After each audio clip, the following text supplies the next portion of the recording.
This video is for everyone, including but not excluded to Danielle Kirk.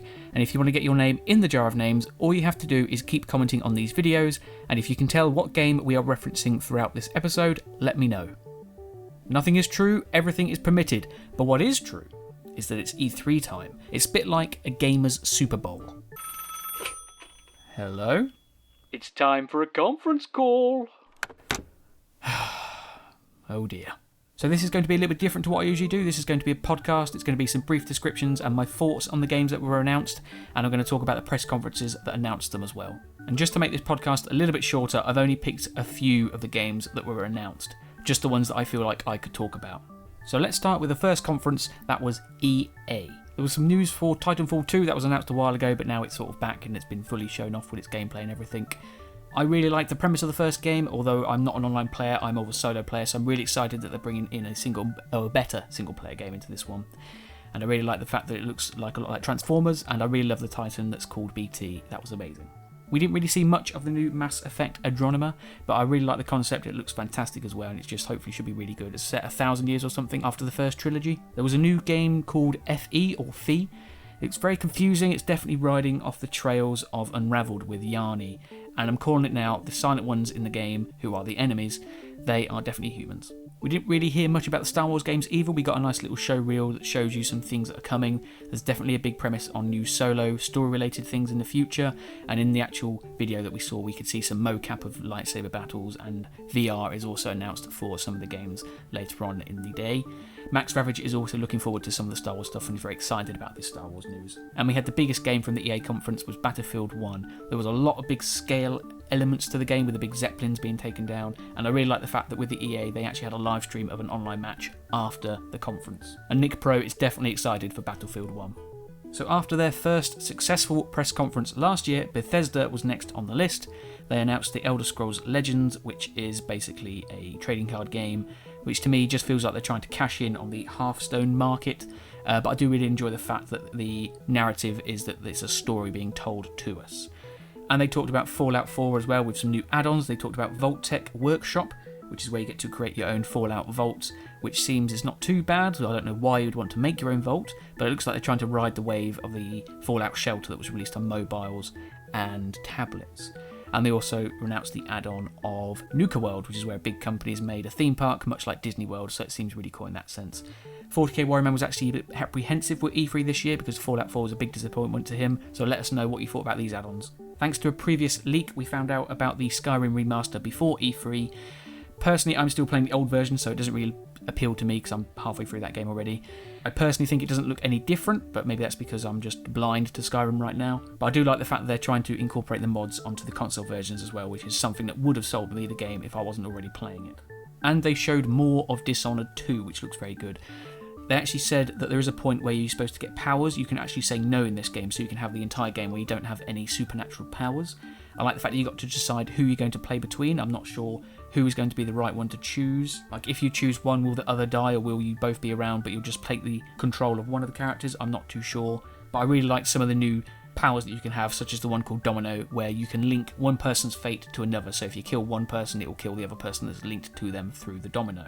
On the second day of E3, Microsoft brought to us new news about the Xbox One S and Project Scorpio. This is a new console and possibly a new console. I think this is probably the future of gaming now, where you can always play your old games on the new consoles. It's just a better console that can perform better with new games that come out as well.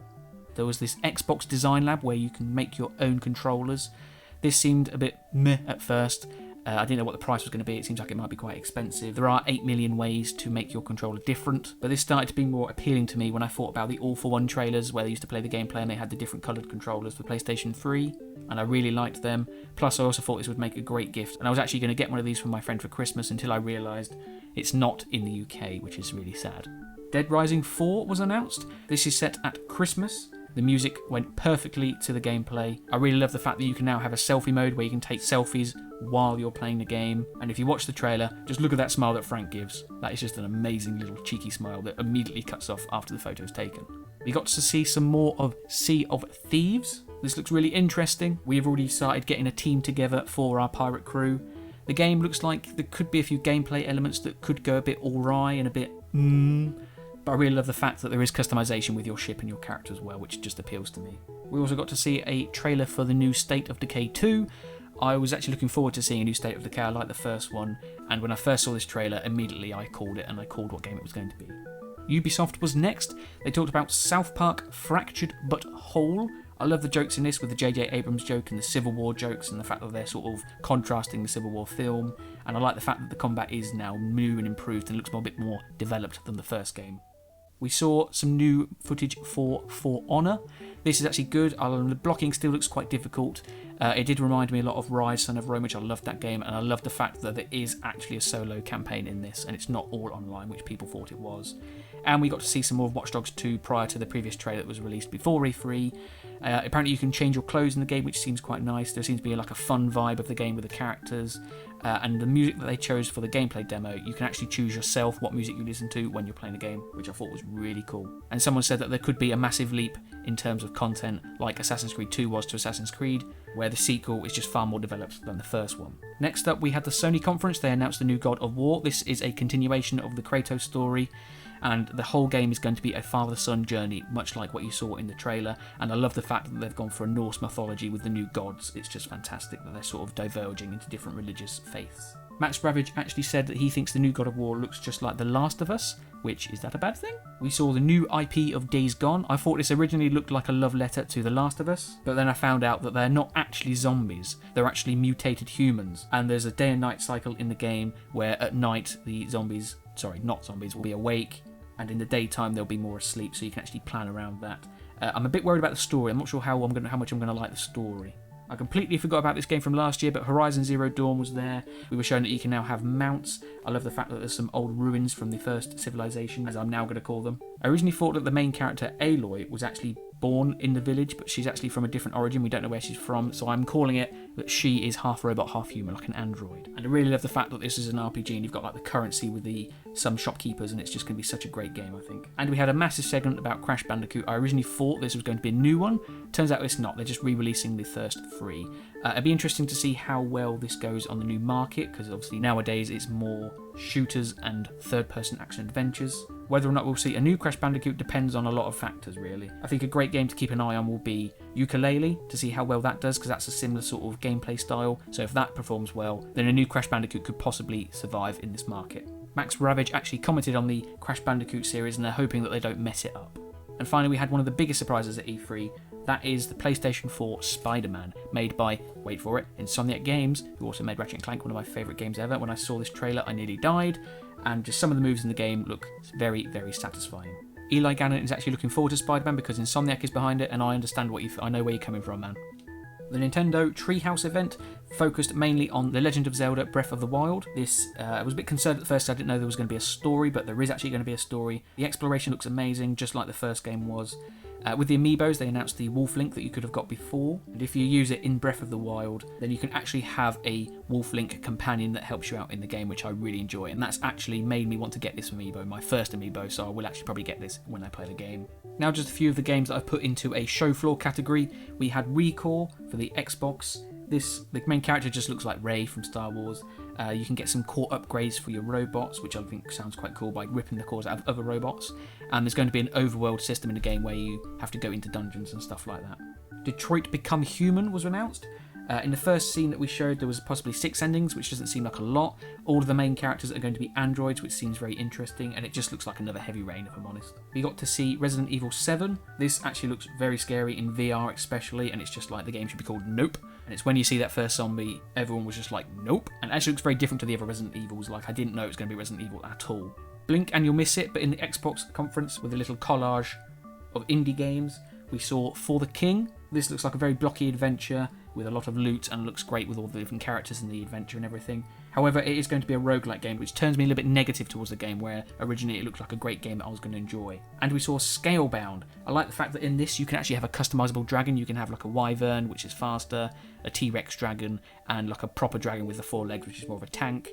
The co-op system and how you play co-op is great, where the character sort of uses magic to duplicate himself, which I think is fantastic. And with the Collector's Edition, you can hopefully get some headphones from in the game, which I think is a very special, practical add-on through a Collector's Edition. Now that's pretty much it from E3. There's just one special mention I would love to sort of put out there, and that is one game I'm always looking forward to at E3, Beyond Good and Evil 2. Basically, not much was said. The only thing that was said is Yves Guillemot, the head of Ubisoft, has said that Beyond Good and Evil 2 is not dead, he has not cancelled it, and it will definitely happen one day, it's just taking a long time to get the wheels moving. Because Michel Ancel, the creator of Beyond Good and Evil, is a very busy man right now with his other game, Wild, which we didn't hear about, which I'm very disappointed in. So my personal final review of E3 2016 is, it wasn't too bad, I really enjoyed it. A lot of people have been saying they've been disappointed with this year's E3 because there's a lot of sequels and no new original titles. I've recently done a documentary at college about the effects of sequels. We found out that sequels aren't necessarily bad, it's just how well an individual sequel is made. So the amount of sequels this year doesn't really bother me that much, as long as they're good games. But which conference do I feel like personally won E3? I'm a massive Sony fan, so I apologise in advance, but I think Sony's conference this year was just on point. It was game after game after game, so many good games as well, and it was just perfect. It was a great conference. Very closely followed by Microsoft, though. Microsoft did very well this year, especially with the announcements of Project Scorpio. And they also had a lot of real good games, especially with the new PC to Xbox compatibility, which I think was great. There was a lot of good points from Microsoft. But overall, with the success of just how well it was presented in the Sony conference, I'm going to go with Sony this year. Which game do I think was the best this year? Spider-Man was definitely one of the biggest surprises of E3, but I don't think that was the best one so far. The Legend of Zelda Breath of the Wild has been getting a lot of Best of Show awards. I feel like it was good. Don't think it was the best. For me personally, it was one that I forgot about and was pleasantly surprised with all the reviews and the hands-on impressions from people, was Horizon Zero Dawn. This just looks fantastic. The whole RPG element of this game, this game just looks like it's for me. And like I said, this is my personal best game. So I think that is what I'm going to choose, Horizon Zero Dawn, for this year's E3 best game. But of course, we are a community, so let me know what you thought of this year's E3, which you think was the best conference and which game you think was the best one. I will probably be doing more conference call podcasts in the future as well about other conventions such as Gamescom and Comic-Con, and I'm hopefully going to a con in the future as well, so expect some videos about that in the future as well. But there will be time for that later. Of course, if you can tell us what game we referenced in this podcast, then let me know, but this video is yours to do with as you wish. You can like it, you can share it, or you can look it in the eyes and say Requiescat de Pace.